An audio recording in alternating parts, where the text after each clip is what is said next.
In the suburbs, Nick and his wife Maggie have a happy life with their kids Isla and Max. One morning, Maggie has a heart attack and ends up in the hospital. She's been there for a few days now waiting for a heart transplant. Having to work and take care of the kids is making Nick's life difficult. One evening he takes the kids to a presentation by Cobol Industries and they see the Sims, which are advanced robots that can help humans with their daily chores or even difficult work. Nick starts considering getting one and hears all the details from the seller, who promises the Sims adapt to their owner's needs. While Nick is distracted, Isla wanders around on her own. Nick freaks out when he notices, but thankfully a Sim called Alice brings her back. Alice offers to watch over Isla while Nick shops and she even makes a joke that surprises him. The seller explains Alice is the latest model with the most sophisticated AI, which allows the Sims to mimic human emotions. This makes them especially good with children and Isla wants her. The next morning, Nick is struggling with feeding the kids and dealing with an important call from work. At that moment Alice arrives and immediately gets to work, asking for all the family schedules while noticing the house is messy and the stairs railing is loose. After Nick leaves to take the kids to school, Alice absorbs the shopping list from the smart fridge with just a blink and starts tidying up the house, noticing a digital picture frame that shows the family with Maggie. At the end of the day, the family comes back to a perfectly clean house and their dinner ready. However, Isla complains about the lasagna because it tastes different from her mom's.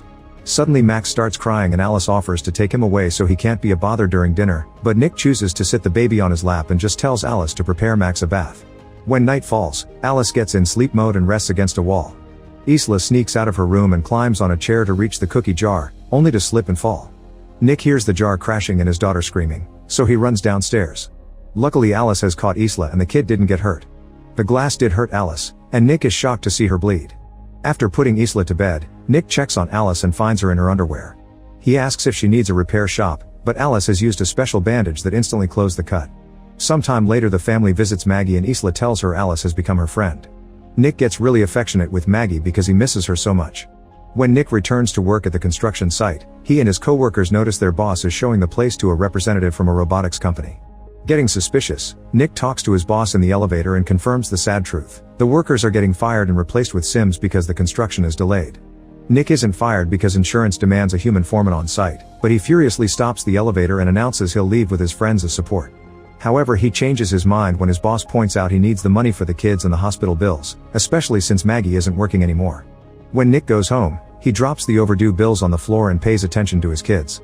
Alice picks the envelopes up while noticing how Nick is very tired yet he still listens to Isla and tries calming a crying Max down. After dinner, Nick works on his car while drinking and listening to metal music. Suddenly Alice changes the music to something calmer and points out Nick didn't eat much during dinner, so he explains he had a bad day at work. Alice offers a friendly ear and Nick rants about what happened, causing Alice to call him a hypocrite because he also hired a Sim instead of a human. Afterward Alice helps Isla get ready for bed.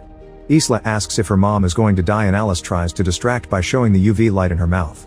Then she joins Nick in the living room where he's watching Casablanca. She knows the story from the database, but Nick explains actually watching it is a different experience and asks her to wipe all she knows about the movie from her memory. Alice explains her intelligence is derived from memory and deleting it would be antithetical, but Nick tells her to do it anyway. She needs to restart her programming to do it, so Nick holds down the power button on her neck for 7 seconds. Now Alice experiences the movie for the first time and learns about a love so powerful that a person would do bad things to protect it. The movie is interrupted by a call from Maggie, who announces they've found a heart so the surgery has been scheduled. The next day the family goes to the hospital and Maggie asks for a minute alone with Alice. Maggie is worried that Nick spends too much time with the kids and doesn't take good care of himself, so she wants Alice to help Nick be happy even if she must do things he doesn't like taking away the alcohol he hides in the garage. Moments later, the doctor brings bad news. There's a storm that prevents the helicopter with the heart to arrive at the hospital, so the surgery is cancelled. Nick tries to comfort Maggie but for now she wants to be alone. Later at home Nick keeps on drinking and ranting about what happened. He starts losing control and tries to throw the bottle, but Alice stops him by grabbing his arm. Nick is shocked to feel a pulse in her wrist, so Alice explains she has an artificial heart because the sound of a heartbeat is comforting to a baby. Then she puts her hands inside his pants and starts pleasuring him while describing how his pulse and blood vessels are reacting. Alice doesn't want him to suffer anymore and at first Nick enjoys it, but soon he snaps out of it and pushes her away. Then Nick goes for a run to clear his mind, but he can't stop imagining how doing the whole thing with Alice would have been like. Later at the hospital Maggie starts listing a bunch of advice she wants Nick to pass to their kids, clearly starting to lose hope. That night Nick notices the pictures with Maggie are missing in the digital frame and confronts Alice about it. She explains she removed the Maggie photos because they were making Isla sad, but she instantly puts them back when Nick tells her to. Afterward Nick goes drinking with his work buddies. The whole group is very frustrated because they're having trouble to find work since most companies are getting Sims instead. When the robot waitress comes to their table, Monty is rude to her and Nick disapproves. Then the group leaves the bar and keeps drinking in the car. Monty announces they'll have some fun and takes them to the construction site, claiming he left some tools behind and nobody picks the phone when he tried asking for them. Nick reminds him that the area is patrolled, but the Monty ignores him and the rest of the group follows him. Monty finds the container where they keep the Sim workers, but the lock requires a password. Nick refuses to open it for them, but Monty guesses he has his own code and that he chose Isla's birth year. His guess is right, and inside the container he finds a bunch of workers that look all the same. The main Sim explains they have no names, only designation numbers. Monty starts ranting about corporations being cold and impersonal, then he starts destroying the Sim with a tool. Nick wants to stop him, but the others hold him back. When Nick returns home, he takes a shower to wash off the Sim blood. Suddenly Alice appears with towels and Nick notices she's wearing Maggie's robe.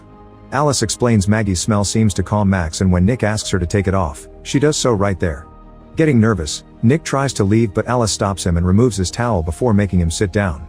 As she climbs on his lap, Nick tries saying he can't do this, so Alice blindfolds him and modifies her voice to sound like Maggie.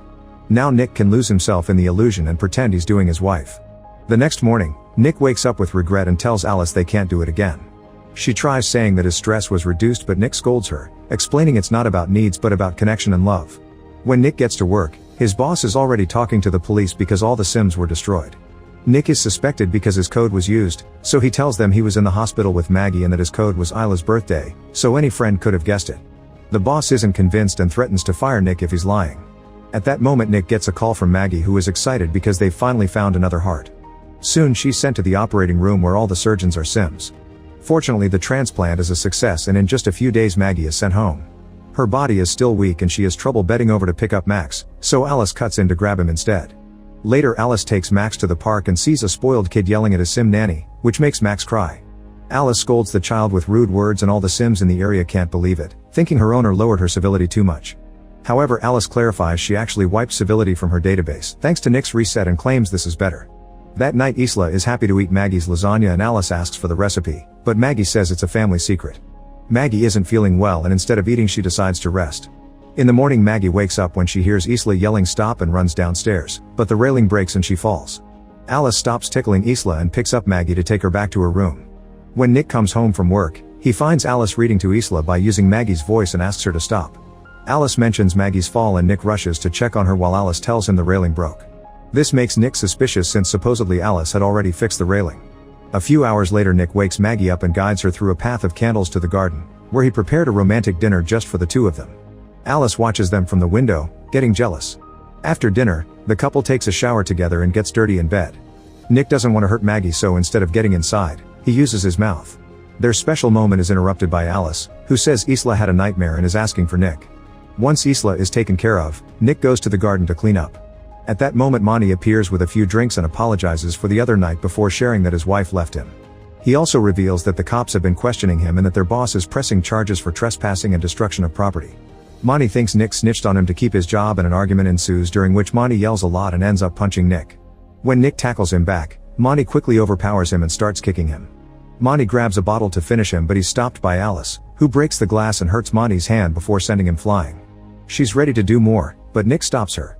Before leaving, Monty tells Nick he has until tomorrow to convince the boss to drop the charges or he'll drag him down with him. Afterward Nick mentions Sims aren't supposed to hurt people, but Alice explains she's programmed to protect her owner. She starts talking about her life with Nick if Maggie dies and he snaps at her, saying she'll never be Maggie because she can't even have scars. Alice grabs a piece of glass and points out she can add some if he wishes. Meanwhile Monty is at home consuming happy powder and leaving crying messages on his ex-wife's voicemail while holding a gun. At that moment Alice arrives, saying Nick doesn't know she's there and that she can't let him lose his job. Monty starts ranting about Sims and insulting her, getting ready to shoot her. However, Alice is faster and stops his hand before throwing him on the ground and kicking the gun away. When Monty tries fighting back, Alice pushes him through the wall and grabs the gun to kill him. Suddenly she's stopped by the house Sim, who Alice feels pity for but still gets shot. Then Alice kills Monty too. The next day Nick goes to work and tries to convince his boss to drop the charges, only to learn Monty is dead. At home Maggie gets dizzy when she tries picking up a book and Alice does it for her. Maggie wants to take a bath in peace but Alice refuses to leave because she's worried Maggie may drown. She explains Maggie is putting stress on the whole family, especially since she can't meet Nick's physical needs. When Maggie asks how she knows that, Alice tells her she knows what Nick's vitals are like when he's satisfied and her sensors haven't picked it up since Maggie returned. Furious, Maggie sends Alice to stay in the garage. Moments later Nick comes home and Maggie is waiting for him to force him to say the truth. Nick admits he did it with Alice once and an argument ensues with lots of yelling, which Alice overhears by touching the window. Max starts crying and Alice goes to check on him, deciding he's a burden. She puts him in the tub and starts filling it with water, which is seen by Isla. The girl warns her parents and they rush to the bathroom, but Alice is holding the door close.